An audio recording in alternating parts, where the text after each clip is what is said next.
Oh, Lawrence, Master Willem, somebody help me. Unshackle me, please. Anybody. I've had enough of this dream. The night blocks all sight. Oh, somebody, please. It's official. It's been 10 years since we first stepped into the bloody streets of Yharnam. 10 years of slaughter, glorious Victorian aesthetics, and of course, cosmic terror. As the Bloodborne community awaits the news on the never-arriving sequel, one has to wonder whether the Sony's lack of care for the IP was actually a part of Miyazaki's nightmarish vision for the game, making Bloodborne to a kind of purgatory where we enter again and again in hopes of the never-coming sequel. But jokes aside, even a decade later, there is still so much about Bloodborne that remains unsaid. For example, while Bloodborne's horror has been extensively covered by other essay channels, a crucial component underpinning most of Bloodborne's horror still remains heavily underanalyzed. That being, the bodies of Bloodborne.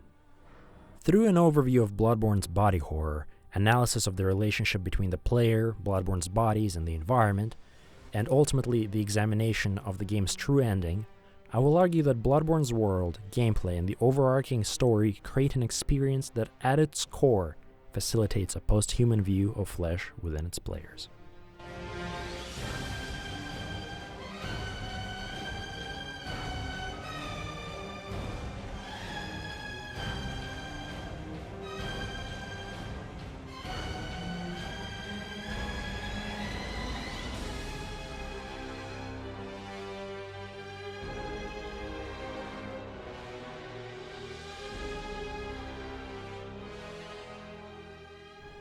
So, as per tradition, we need a summary of Bloodborne.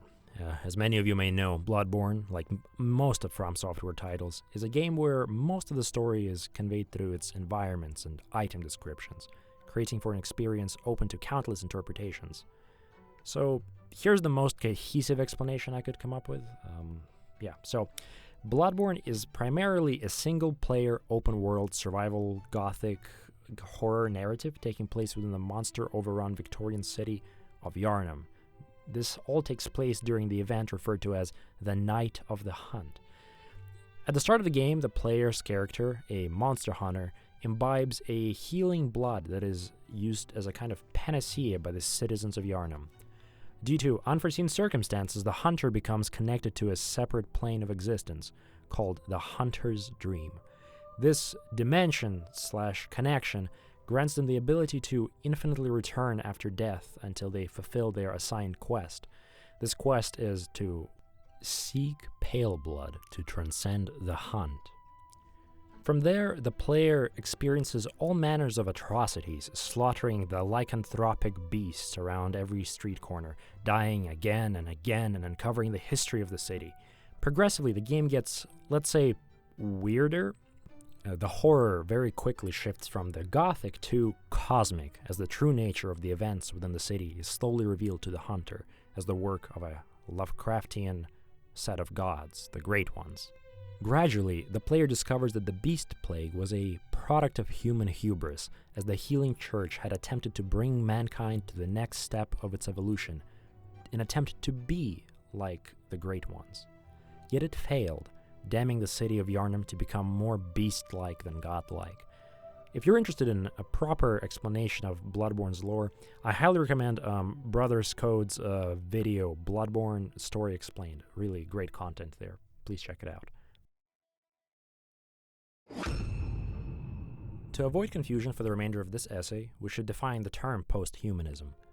According to an article by Daniele Rugo, the term is used differently throughout scholarly discourses, but the definition we are going to be using is going to be a mode of being resulting from potential enhancements to human nature. So the word posthuman essentially means after human, and typically one might imagine a cyborg when thinking of posthumanism, but one could also argue that such an outlook is only transhuman, as the body augmentations are there to supplement the human at their center. Meanwhile, posthumanism instead aims to completely decenter the human experience from a body and move beyond it. In their book, how we became posthuman, Catherine Hales provides 4 assumptions built into the posthuman worldview. 1. Posthumanism poses that embodiment in a biological substrate, like a body, is seen as an accident of history rather than an inevitability of life. 2. That consciousness is a kind of accidental accessory of existence rather than its sole purpose. 3. That the body is the original prosthesis we all learn to manipulate, so that extending or replacing the body with other prostheses becomes a continuation of a process that began before we were born. And 4, that there are no essential differences or absolute demarcations between bodily existence and computer simulation, cybernetic mechanisms and biological organisms, robot technology and human goals. Now, don't mind the computer element. What matters most here is that the human body is essentially an open ground for reconfiguration. So if one is familiar with Bloodborne's themes of becoming like the Great Ones, one can begin to see that the pursuit of a post-human state is at the very core of Bloodborne's narrative, as the overarching quest of Bloodborne is to move beyond humanity as we understand it. However, given the horrific events that unfold within Yharnam, one can dismiss Bloodborne as a text that highlights the futility of such an attempt, the hubris of mankind. Yet when examining the overarching experience of playing Bloodborne, a very deterministic, causally inevitable outlook on the post-human future is revealed.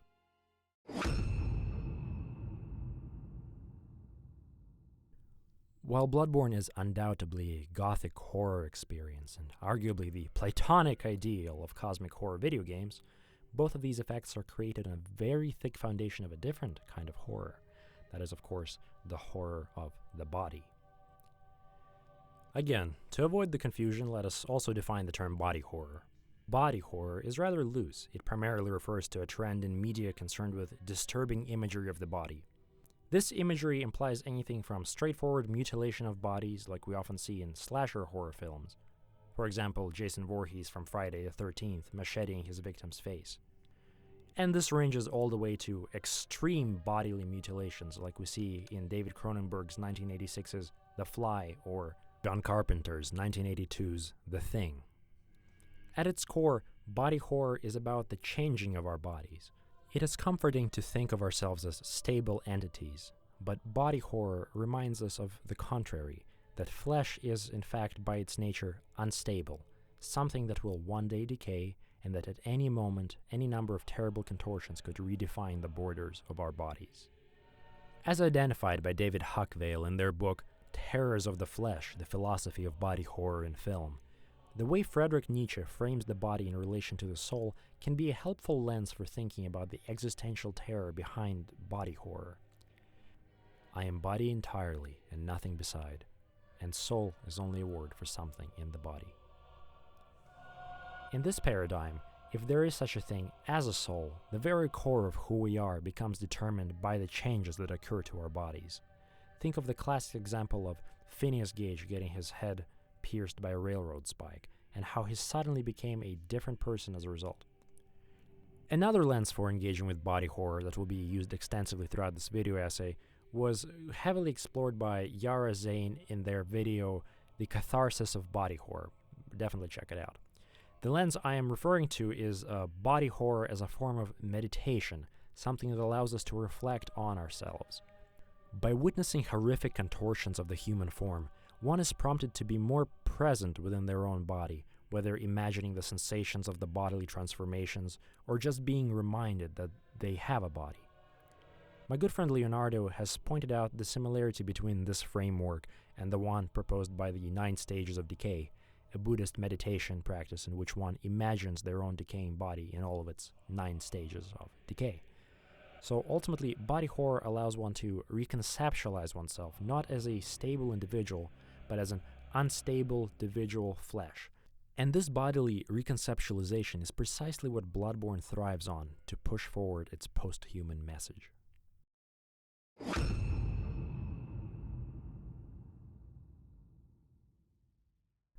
Alright, so before proceeding in the discussion of body horror within Bloodborne itself, I should note that this section will offer a very brief overview of Huckvale's 8 categories of body horror identified within their aforementioned book.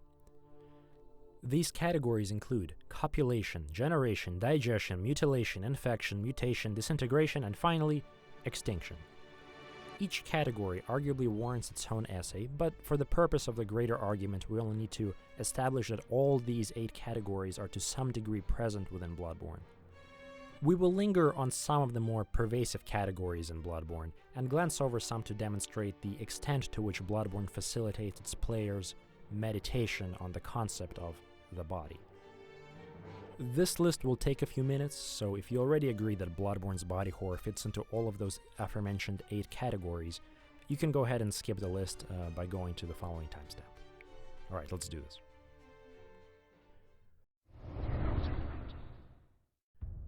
Copulation, sex, the act of making a body, is a frequent theme in the works of body horror.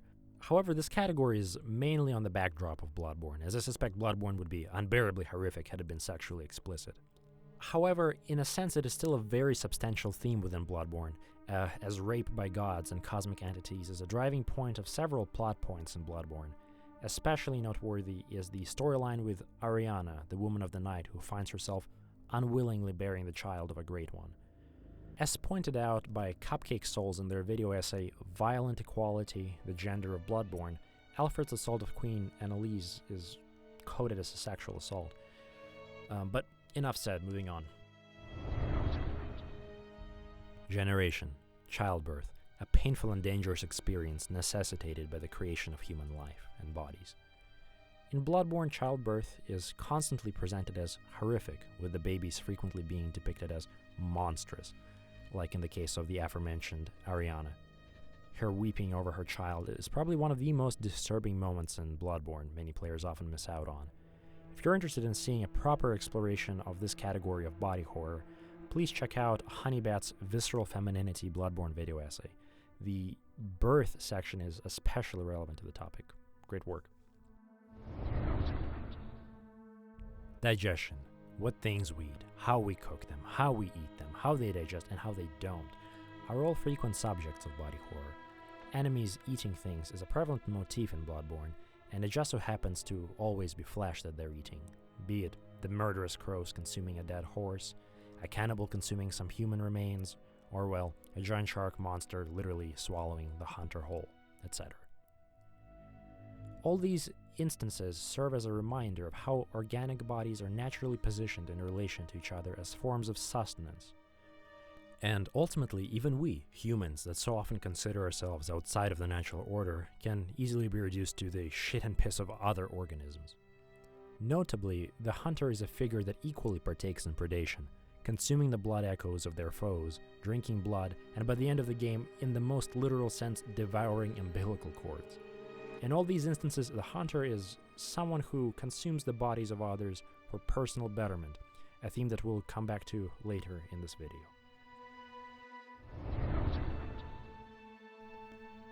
Dismemberment is a worse horror than death itself, because the physical horror of dismemberment is the gateway of an even more profound existential horror, that of identity. If we are no more than the sum of our parts, where does our center lie? Do we indeed have a center?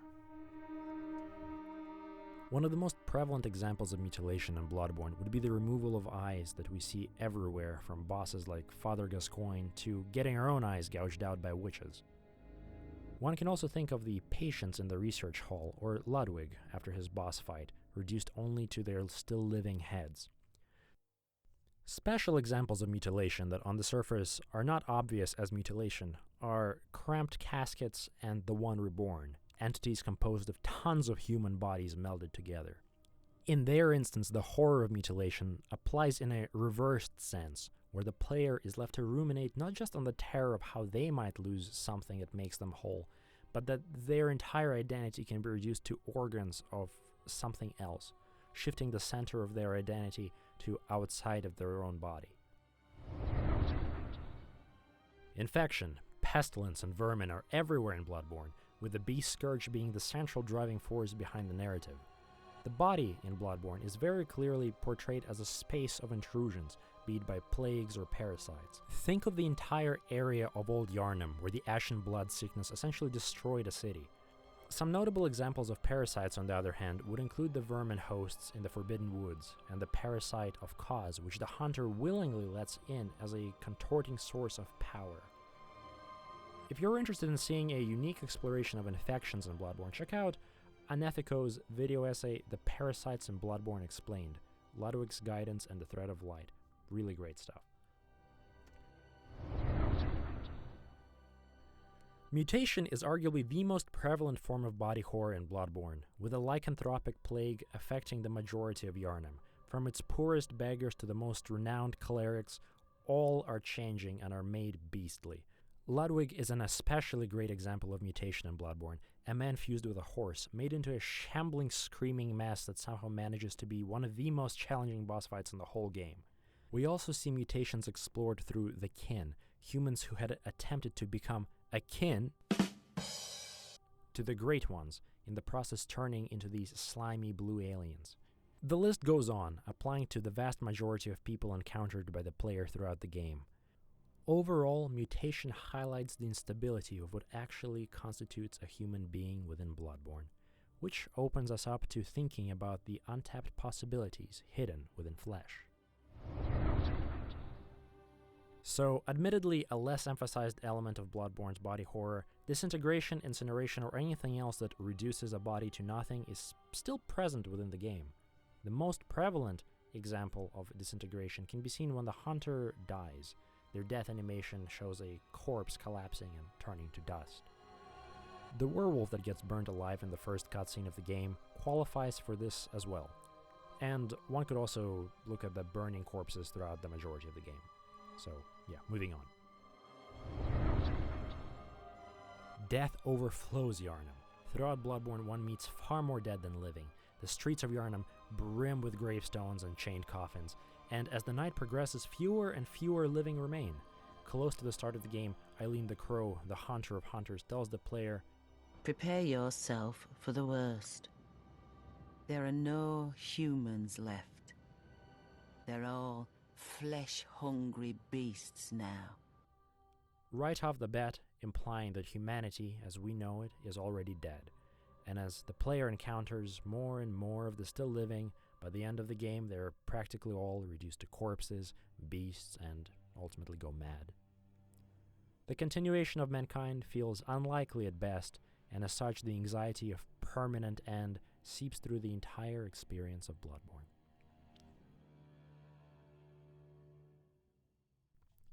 There, all 8 categories of body horror are encountered by the player during the night of the hunt. This cacophony of body violations comes together to create a meditative introspection of what it means to have a body. That is, of course, in Bloodborne's case, to suffer and die, or another secret third thing. While the gory imagery is done to disgust and terrify the player, that is only a surface analysis of Bloodborne's body horror.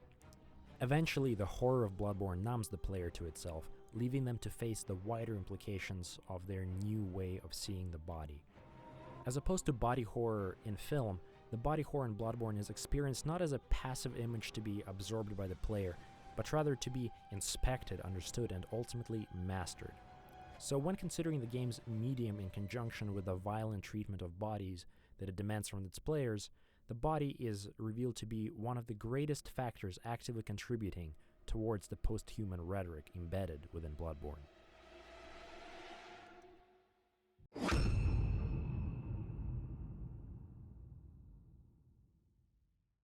We become what we behold. We shape our tools, and thereafter our tools shape us. Marshall McLuhan. While the content of Bloodborne is important to consider, its video game medium actively shapes the message of said content. One lens for thinking about Bloodborne as a game would be Ian Bogost's concept of procedural rhetoric, identifying how the laws of Bloodborne affect the creation of its overarching messages during the player's engagement with those laws. As Skolnick explains, the player's experience is constructed and mediated by the interactions of rules forming a simulation that is at the core of a video game. Therefore, rules come before the player experience in determining the video game's meaning. Bogost wrote that the primary reason for video game analysis is seeing how they reveal what it means to be human, And in the case of Bloodborne, to understand the presented human experience, one must examine the rules that govern the relationship between the player and the body of the hunter, bodies of Bloodborne citizens, and of course, Yharnam itself.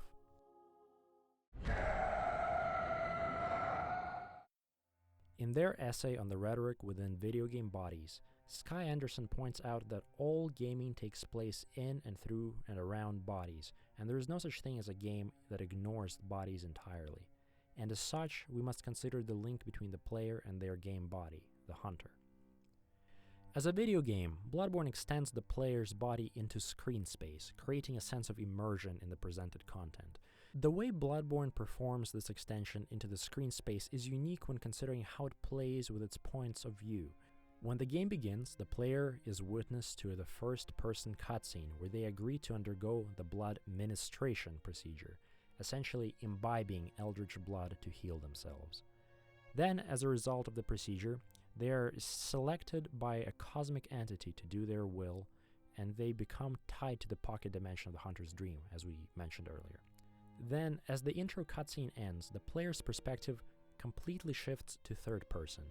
For the remainder of the game, the player's perspective remains in third person, with a minor exception when they are abducted by the Snatcher. By situating the player's perspective within the body of the hunter, the player is made to identify with the hunter as themselves within Yharnam, as their own body. Yet through the blood administration, the player is ripped out of the body and made to be an external observer of themselves. Through this shift, the player's engagement with Bloodborne begins to decenter the player from their own human body. This change in perspectives serves as the first instance of procedural rhetoric pushing the player towards the posthuman mindset. Then, for the rest of the game, the third-person POV is a passive rhetorical strategy to get the player to examine the human body from a less anthropocentric perspective. The imbibing of blood literally makes one self-aware, self-reflect on their own body, presenting the body from a more objective third person. This shift to third person could also be interpreted as a kind of loss of identity, as after signing the contract, the hunter's memories do not come into play ever again. They are functionally no one, tabula rasa, a complete outsider to Yharnam and their own body. When the game begins, the player does not know what has transpired in Yharnam, and their character functions as a vessel for a creation of their own story in search of an identity. Marshall McLuhan, a cornerstone philosopher for media theory, says the following on the loss of identity. Violence is the natural response of somebody who has lost his identity. When people lose their image of themselves and their identities, they become very angry, very disturbed, and very violent. For example, in the Western, in our famous genre of violence, in the typical Western, the people on the frontier are people without identity. When people went out west to the frontier, they automatically became nobodies. They began to fight to prove that they were somebody. The violent man is typically in quest of who am I? What am I? So, through this lens, one can interpret the violence of the hunter as a pursuit of understanding who they are. By priming the player towards a journey of self-understanding, Bloodborne gives itself the power to define the hunter's body for the player. Ultimately, Bloodborne does not tell its player who they are, as at no point does the hunter come to terms with some element of their past memories, but rather what they are, with the game actively defining what it means to have a human body within its world. Pardon, this part might get a bit complex, so please bear with me. Another lens for looking at Bloodborne's medium is through the work of the aforementioned Marshall McLuhan. He had proposed the concept of hot and cool media, which will prove useful for understanding the degrees of player participation in the world of Bloodborne. McLuhan defines hot media and cool media as follows. Hot media extends one single sense in high definition. High definition is the state of being well filled with data. Hot media does not leave so much to be filled in or completed by the audience. Hot media are, therefore, low in participation, and cool media are high in participation or completion by the audience. An example of hot media would be YouTube Shorts, a medium in which the audience passively takes in a flow of information, while cool media would be a telephone, which requires significant audience participation. As user participation grows, the medium cools, and as the participation decreases, the medium heats up. Hope that's clear. By Marshall McLuhan's terms, Bloodborne's core gameplay would undoubtedly be considered a mainly hot medium, as Bloodborne functions as a very high-definition experience featuring generally low participation from the player. Now, low participation does not mean that the player is not doing anything, because with Bloodborne, the player has to be extremely involved to keep their character from dying. Instead, low participation should be interpreted as a degree to which the participant has to actively think about the content of the medium to engage with said content. In their essay on hot cool media video games, Conway identifies the hot media video games as tending towards bursts of intense emotions, frissions in response to psychosomatic pressure instigated through the high-fidelity features such as explicit win-lose conditions, time-sensitive mechanics, and tight cycles of interaction, which all very much fit into the core gameplay features of Bloodborne. With hot media, the player must be reactive, while with cold media, the player must be proactive. Why does this matter? Well, the distinction of hot and cool helps us examine the degree of participation expected from the player throughout their journey in Yharnam.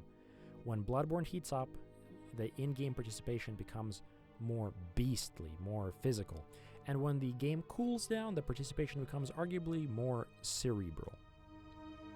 The predominant gameplay loop lures the player into reveling in slaughter, encouraging them to play like a beast. When the hunter is engaged in combat, Bloodborne is undoubtedly a hot medium, forcing the player to dash and slash in reaction to hostile bodies. It has been said countless times that Bloodborne's rallying mechanic forces the player to be more violent in close encounters, rather than being defensive. And as such, the combat tends to demand speed rather than strategy. As the medium heats up, the player's participation drops, allowing them to become a passive receptacle to Bloodborne's visual inputs. In a sense, one lets their muscle memory take hold in combat encounters, trusting that their sense of timing and familiar button inputs will carry them through any obstacle. In this dynamic, the player is reduced to a kind of pure id, following their impulse to dictate the hunter's body. Notably, the hunter's body functions as a weapon for the vast majority of the game, as can be seen by looking at their hands. The only things a hunter can actively carry in their hands are weapons, be it two-handing a trick weapon or bearing a melee weapon in one hand and a gun in another. In this sense, the capacity of the player to interact with the world around them is critically limited to mainly just weapons. Even when unequipping their weapons, the hunter proceeds to use their hands for the exact same purpose, just less efficiently, slashing with their bare hands. And, well, the hunter's legs are there really just to get them from one place of carnage to the next. As such, the hunter is actively presented as a body of domination, their primary means of interacting with other bodies being subjugation and murder. The main style of play fits perfectly into the dilemma of beasthood in Bloodborne, putting to question the hunter's status as a civilized human being. The dissonance of an enlightened Victorian individual with a cane, suit, and a top hat, completely covered in blood and cutting down mobs in the streets, brilliantly emphasizes Bloodborne's concerns with the distinctions of human from animal. This notion is explicitly stated in the note on the bookshelf in Bergenworth. When the red moon hangs low, the line between man and beast is blurred. To become a beast is to let the body take over, to forgo the idea of a mind, going mad in the ecstasy of bloodlust. As the player goes around killing everything in their way, there comes the revelation that the beasts are actually human or people beneath all the fur. The retired hunter Jura tells the player that, in case you fail to realize, the things you hunt, they're not beasts, they're people. This sentiment is also expressed by the cannibal homeless guy when you attack him for eating the survivors of the Odin's Chapel. Oh, you are a sick puppy. You drink the blood of half the town, and now this. And you talk of beasts. You hunters are the real killers. Both of these instances reinforce the uncertainty of what quantifies the status of being human. In their essay, Bloodletting, Seductive Monstrosity and its Interplay Between Waking and Dreaming in Bloodborne, Wilson Borrell identifies the following utility in this ambiguity between human and beast. The hunter is not only destroying the inhabitants of Yharnam, but the human player as well, given that becoming a monstrous hunter that revels in the destruction of their fellow inhuman inhabitants is satisfying for the competent player. By adopting aggressive play styles, the player interacts with the game on psychological and physical levels. This is not particular to Bloodborne, yet its alleged difficulty requires players to learn the most efficient manner of slaying the various beasts and great ones, lest they do not progress further in the game. Does the institutional power of the hunter's dream justify the slaughter of people? Who chooses to label the victims of the beast plague as beasts? And how is the hunter any different from the very creatures they exterminate? All these questions and more arise out of the cathartic gameplay of Bloodborne, but the player can only contemplate their own status as a beast while standing atop the already dead bodies of their foes. Because when Bloodborne throws its werewolves at the player, one is forced to react as the game medium heats up, leaving very little room for the player to actually critically contemplate the nature of the bodies in Yharnam. While one could make the claim that the medium of Bloodborne does cool down when interacting with NPCs, this is not the case because the actual engagement with the NPCs at most is listening, not demanding the player to actively participate with them in any meaningful way. In doing so, all bodies in Bloodborne are just things to be literally and metaphorically consumed by the hunter. More on this later. So when does the medium of Bloodborne cool down? I swear we're going to get back to the body horror very soon. Well, Bloodborne is at its coolest only when the hunter has completed their massacres.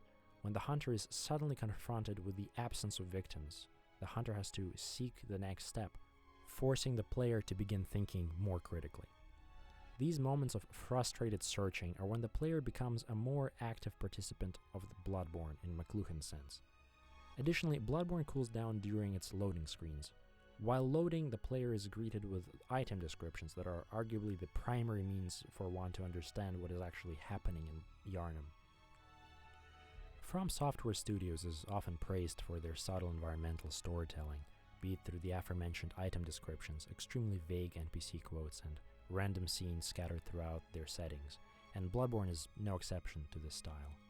This environmental storytelling, fragmented and poetic, is by its nature a cool medium, forcing the player to make their own conclusions about the game rather than being outright told what is happening in Yharnam. As such, the player's most active cerebral participation occurs beyond their own bestial violence, when they are forced to think outside of combat. In Bloodborne, only through the willing engagement with its colder side of the game's medium does the player become more cognitively present within the game. So to comprehend Bloodborne, the player is forced to slow down and deeply think about its world. Through exploration and personal lore connections, the player slowly begins to see themselves in a broader historical and cosmic context, decentering them from the body of the hunter and allowing them to see themselves as a part of a greater relationship of things in the world. This recentering of the self explicitly occurs when the player first accumulates enough insight. It's an in-game resource acquired by undergoing horrific events and discovering forbidden knowledge. When the hunter attains 40 insight, they become capable of seeing the world as it is, their mind no longer filtering out otherwise incomprehensible terrors, such as the amygdalas. Amygdalas being great ones that linger in the plain sight within the streets of Yharnam, yet are still unseen by humanity. This revelation puts to question the place of humanity in the cosmos, leading to what many in the community have described as a sense of cosmic horror.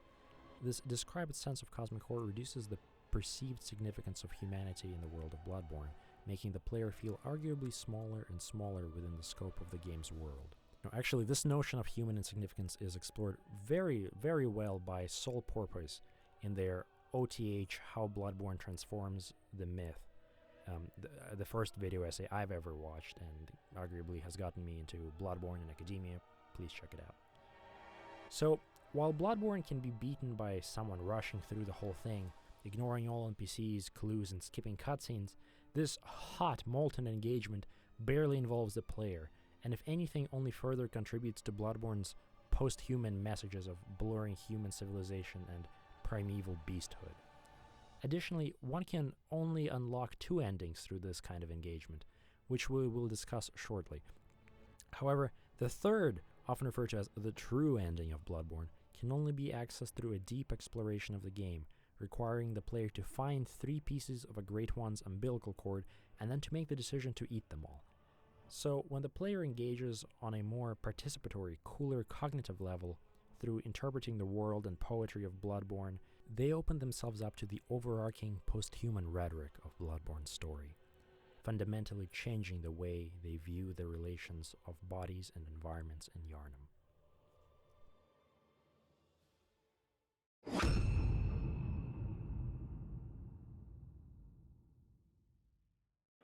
I should not force your will, but you are a hunter, and we'll see soon enough that on a night of the hunt, no, on any night, nothing out there deserves to live. So, having established how Bloodborne functions as a gallery of human bodily torments, positioned itself as a self-reflective experience for its players, and required the players to think beyond an immediate bodily experience to grasp its overarching context, we can now begin to consider to what end Bloodborne aims its players. By actively desensitizing its players to body horror and portraying essentially all bodies as a resource for achieving a goal, Bloodborne argues that the only way to escape the suffering of humanity is to stop being human. When encountering a new grotesque monster in the streets of Yharnam, the player must feel a variety of emotions, from terror to fascination. For example, seeing Ludwig the Accursed for the first time, for me personally, was a terrifying experience. I mean, the thing is positively revolting. I mean, look at the wet mouth of eye. Yet, the core gameplay loop does not facilitate this horror for very long.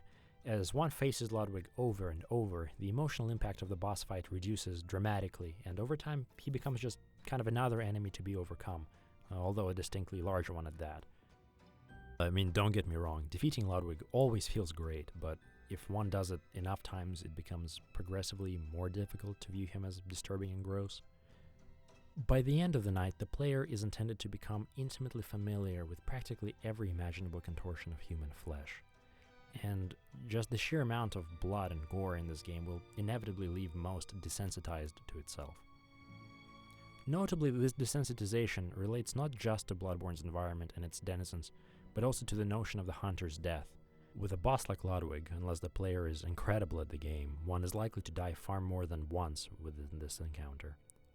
With every death, one cannot help but become numb to the contortion of Ludwig's body, and more accustomed to their own frequent deaths from the safety of the screen.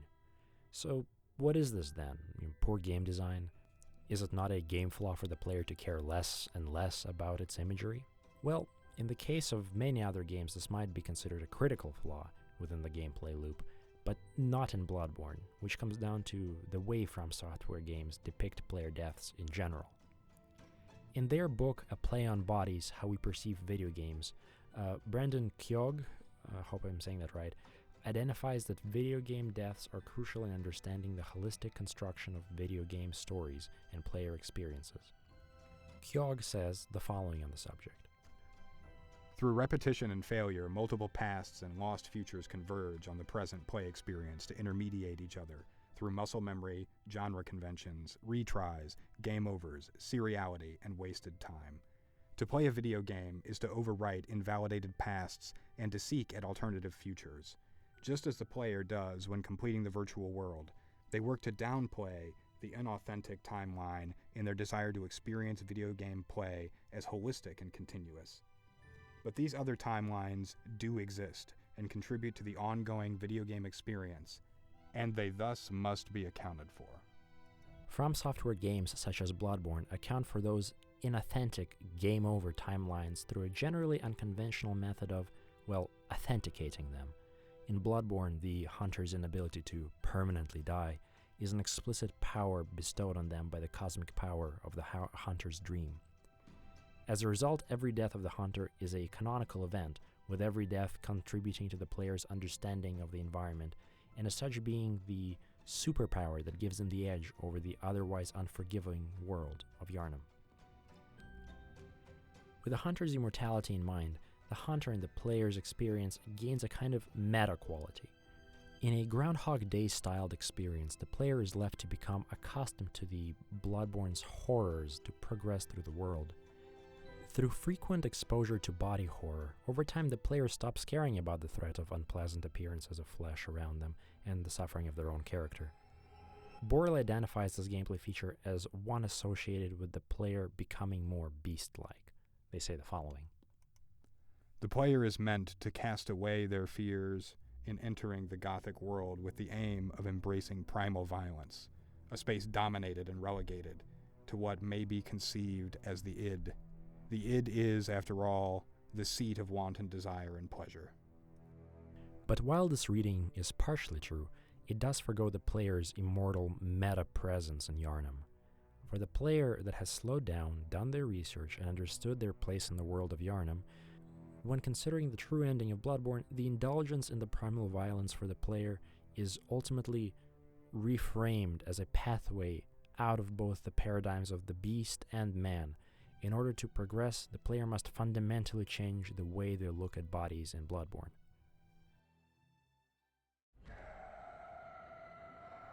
As one encounters bodies in Bloodborne, over time the AI behavior becomes formulaic and arguably predictable, allowing the player to quite literally read their enemies.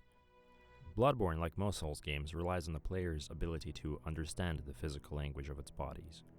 Once a player learns to recognize a raise of a Yharnamite's shoulder as an incoming axe strike, or the recoil of a werewolf as a possible grab, they functionally reduce the bodies of Bloodborne to a kind of high-fidelity text to be translated and reacted to. Steadily, the player is made to feel like the master of bodies, predicting behavior of flesh, and as such reducing the bodies to something that can be grasped and mastered on a technical level. But this reframing of bodies in Yharnam goes a step further when one begins to consider the utility of bodies around the hunter. At its core, Bloodborne's gameplay loop consists of exploring an area while murdering all hostiles, finding a boss arena behind a fog wall, destroying the boss, and repeating this process for the duration of the whole game. Gradually, the player defeats greater and greater foes. Bloodborne is all about the triumph over the great obstacles, yet frequently one runs into obstacles that are too great to be overcome from the first try. This halting of progress leads the player towards reevaluating their resources at hand, searching for anything that might give them the edge to transcend the given obstacle. This mindset steadily leads the player to look at Bloodborne's denizens not as living, but rather as useless or useful flesh. An example of this flesh utility motif can be seen even before the game begins. The waste of flesh character creation option wonderfully demonstrates Bloodborne's rhetoric, as such a term implies that there is an ultimate function in flesh. So certain flesh has value and purpose, while on the other hand some flesh is a waste of a substance. This utility is framed in relation to the completion of the game, as the waste of flesh background initially makes the game experience more difficult in comparison to the other character background options that make the hunter more suitable to their ultimate task of transcending the hunt. Useful flesh is a kind of resource flesh that relates to the hunter by its capacity to have utility. For example, most enemies can be hacked apart to restore the hunter's health through the rallying mechanic. Enemies can also drop valuable items like quicksilver bullets or blood vials, without which most players simply could not beat the game. Or they can provide blood echoes through which the player can purchase items or become more powerful through leveling up. While resource flesh does include NPCs with dialogue, the majority of this resource flesh can be interacted with only through its suffering. If there is still any doubt about Bloodborne training its player to look at flesh as a personal resource, one must only think about the college student trying to get into the job market outside of Ludwig's arena. All jokes aside, I think about this little guy a lot. Generally, the player does not kill it out of pity. Maybe one does it the first time, but what pushes one to do it for the 20th time? That's right, just the blood vials contained in its frame. Through its gameplay loop, Bloodborne has incentivized its players to kill this suffering, skinless person so many times that eventually the player would see it no longer as a person, but just as blood vials. In terms of useless flesh, on the other hand, Bloodborne very frequently portrays human bodies as a part of the environment that holds no value to the player. I do not simply mean the countless gravestones we encounter throughout the game, but rather the corpses littering the massive environments of Bloodborne. In my first playthrough, I completely missed the thousands of bodies in the streets of Yahar'gul.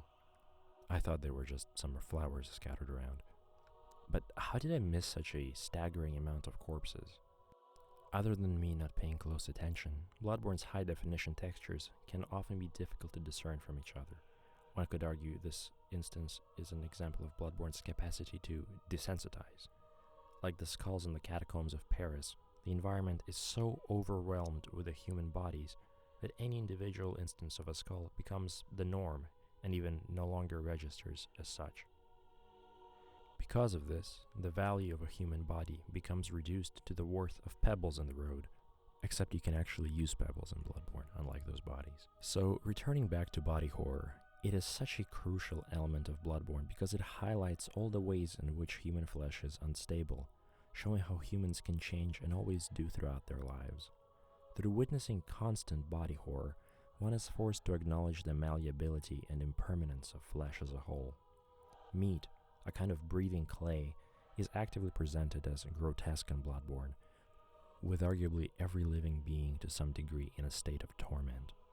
Most of the time, life in Yharnam is presented as ugly and painful, so much so that I cannot think of a single good thing Bloodborne portrays about being human on its surface. By portraying the body in such a grim, nightmarish light, Bloodborne actively scorns the human condition while condemning those who attempt to change it, such as Lawrence, the first vicar. And so there we have it, the Bloodbornian body, a grotesque suffering resource made to be mastered by the player through violence.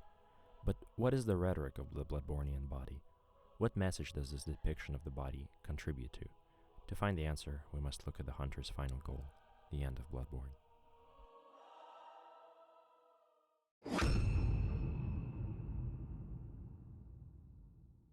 As mentioned previously, Bloodborne's gameplay loop leads one to a kind of any obstacle can be overcome mentality. Most of everything the player does is done towards ultimately triumphing over the game. However, in doing so, everything that prevents the player from achieving their goal of beating the game becomes an obstacle. This reduction of things to obstacles is especially true for hostile bosses. Bodies are generally framed as something that overcomes the player, or the player overcomes them.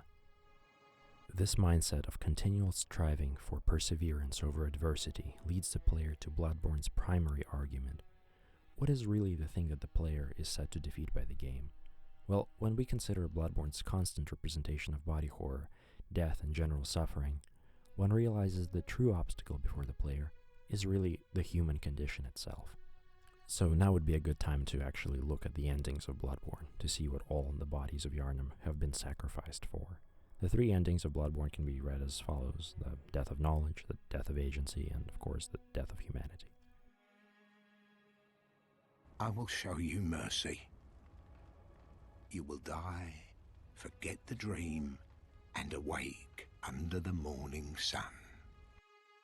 In this first ending, the human subject still continues to survive in the world of Bloodborne. In theory, the hunter forgets the horrors they have witnessed, and they get to see the sunrise over Yharnam. Yet the horrors do not go anywhere. They remain as the intrinsic part of the human experience that Bloodborne argues for with its meditation on body horror. We cannot know anything outside of the human body, and as such must be content with the suffering of the human condition. In doing so, the protagonist serves the goals of the moon presence, the great one in control of the hunter's dream, which the hunter remains oblivious to in this ending. And indeed, mortal agony continues to go on, orchestrated by forces beyond human control.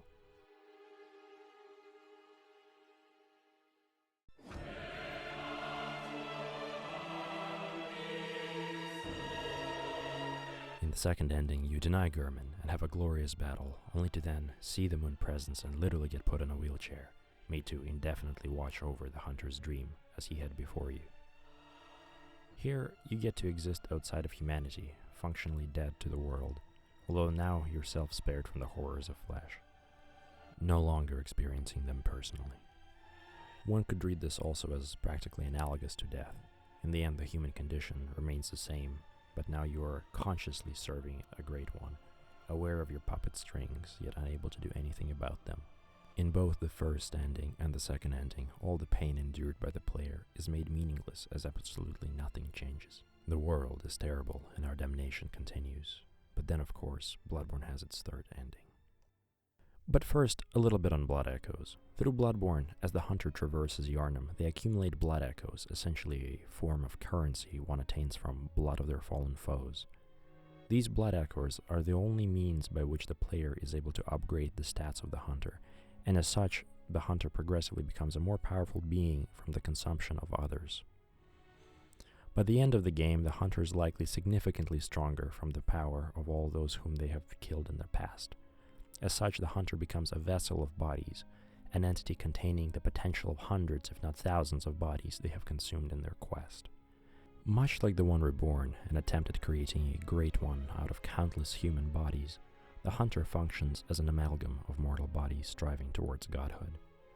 While one could argue that humankind is consolidated within the body of the hunter by the end of the game, thereby centering the player experience on a singular body, the hunter's body is really a product of a network of bodies, environments, and items that enable a posthuman transcendence. At this point, to help reframe Bloodborne and its true ending, I would like to show you an artwork by the artist A.O. Jimbo. Genuinely a masterpiece that encapsulates the core experience of Bloodborne. While the imagery of Michelangelo's creation of Adam has been widely used by the game's community for fan content, of all these depictions, only one truly gets to the core of Bloodborne.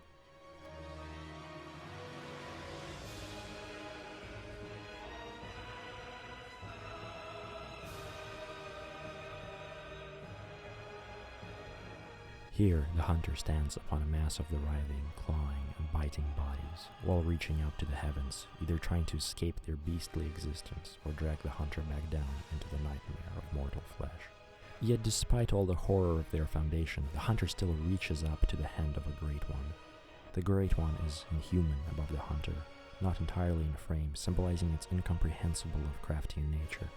And when compared to Michelangelo's creation of Adam, the hand gestures are reversed between God and man. In the world of Bloodborne, it is the man that reaches beyond all of their physical limitations to reach God, and it is the hand of God that is limp and uncaring of man's existence, perfectly nailing the cosmic horror of this Victorian nightmare. The hunter's only two options are to transcend beyond or fall into the painful darkness of flesh. The hunter walks upon the sad flesh of others to transcend the mortal state, and as such, the bodies of Bloodborne can be read as the stairs of suffering flesh towards the posthuman future. So, the final ending. You feast on the umbilical cords of a Great One, get to battle the moon presence, and against all Lovecraftian odds, basically kill Cthulhu. As a result, you become an infant Great One yourself, a little squid. The PlayStation achievement states as follows: you become an infant Great One, lifting humanity into its next childhood. Through the sacrifice of humanity, the player brings about the end of the human, instead giving birth to the post-human. Bloodborne does not show what such an existence is going to be like, only affording a glimpse of the post-human self. The third-person camera slowly distances itself from the little squid body, symbolizing an expanding scope of godly cognition. And then the game cuts to black. Ending justifies all the death and pain experienced throughout the game. It reframes those countless slaughtered bodies as a necessary component for a greater state of being, a greater purpose.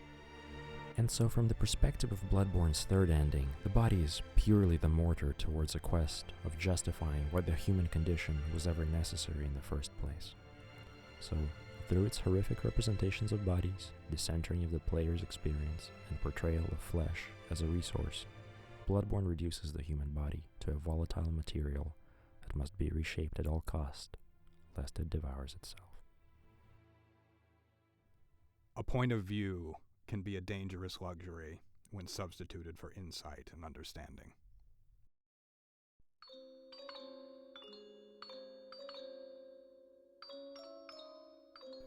Alright, before we part ways, I would like to give a word of consolation for Sarah. While Bloodborne's incredibly anti-human themes are inseparable from the game, one must remember that while Bloodborne holds a degree of truth regarding the human condition, it is ultimately an artistic expression of horror and is by no means a one-to-one simulacra of reality. In Bogost's sense, to enter the digital world of Bloodborne is to allow the laws of its artists to become reality in place of the laws of the real world. When one begins to really think about the events of Bloodborne, what options are there?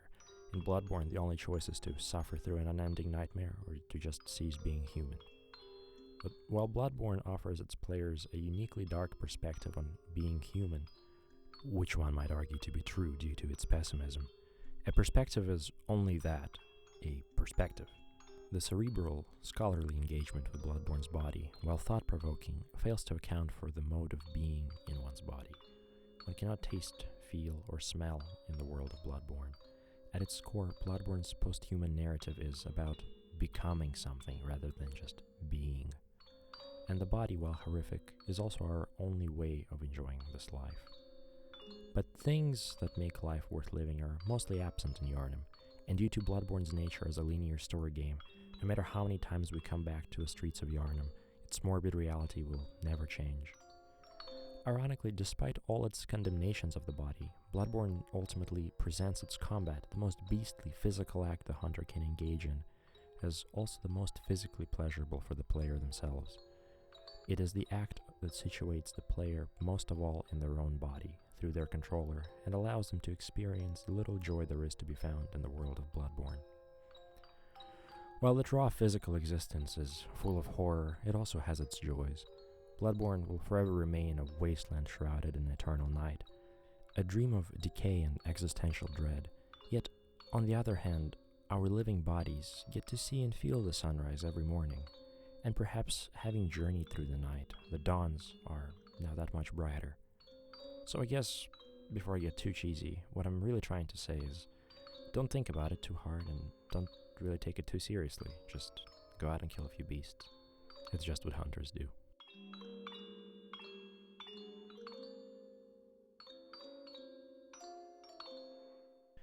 Well, it's finally over. This essay has been brewing in my mind for maybe the last 4 years, and with the 10th year anniversary, this seemed like just the perfect time to finally get it done. I've always wanted to somehow contribute to the Bloodborne's community, and seeing how much it changed my life, this really kind of felt good to get off my chest. For me, this also kind of became a personal meditation and confrontation with the arguments of Bloodborne about being human. Ultimately, getting to put it all into words has been just a deeply therapeutic experience, and I'm definitely looking forward to slightly less grim essays in the near future. I was definitely not alone in the creation of this video, so I would really like to give credit where credit is due. So, big thanks to Raymond Magdallon for his incredible narration of the quotes. He's got a YouTube channel, please go check it out. Massive thank you to Sound Phenomenon for letting me use their music within this video. Please check out their Mercurial score. It's an entire fan-made soundtrack for Bloodborne, like really great stuff. I think you'll love it. And additionally, thank you goes to Crystal109 for letting me use their gameplay footage within this video. Like, I think it is like really great gameplay. Check out their channel. I really couldn't do without it. Also, thank you to my partner Abigail and good friend Earl Grey Tea for helping me brainstorm for this essay. And thank you, Dr. Kreider, for your assistance with securing me the resources and time to create this project within your class. Oh, and of course, thank you all so much for your positive feedback on the Cyberpunk essay. It did so much better than I ever expected it to, and the support in the comments was just incredibly encouraging for the production of this video essay. There will definitely be more video essays to come, so if you're interested in monsters, body horror, and other media-related topics, please feel free to stick around and maybe even subscribe. So again, thank you everyone, and happy 10th anniversary. Have a good one, comrades.